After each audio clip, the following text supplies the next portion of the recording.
Another little something that I am unlearning in the Unlearning University,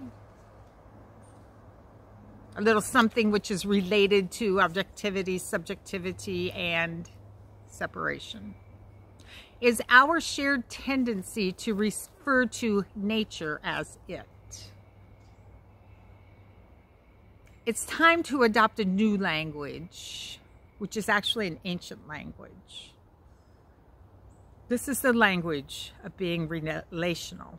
In this new language, we would refer to the trees and other living beings, regardless of their species, as our family, as our brothers, our sisters, as persons,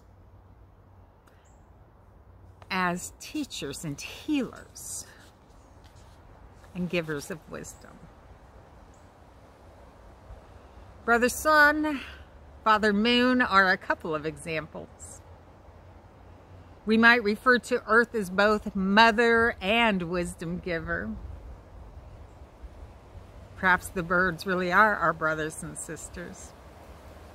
This is relational language, and it is emotional language. It is the language of connections and interconnections. It is the language that needs to be restored if we choose to heal the world. The language of disconnection, of itting and othering. The language of separation is what we need to unlearn. Therefore, this week's spiritual practice is very similar to last week's spiritual practice, and you can find it in your worship guide. Last week, you were invited to notice how often you use the phrase either or, because that is the language of separation. For example, either you were right or you were wrong. Either you are in or you're out.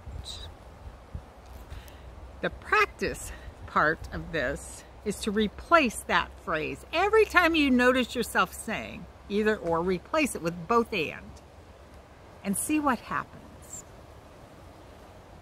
See if the world doesn't look different and feel different. See if your world doesn't expand. This week's spiritual practice is very similar. This week, pay attention to how you refer to the different aspects of nature.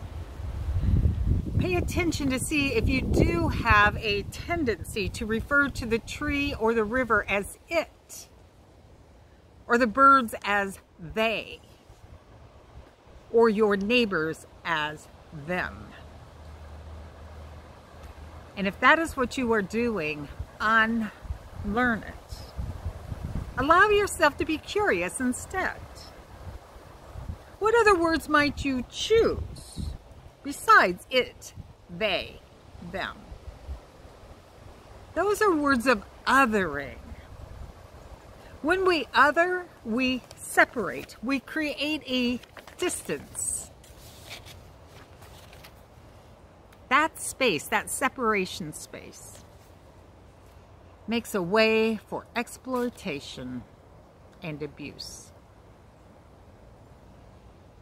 Your spiritual practices, pay attention to the words that you use.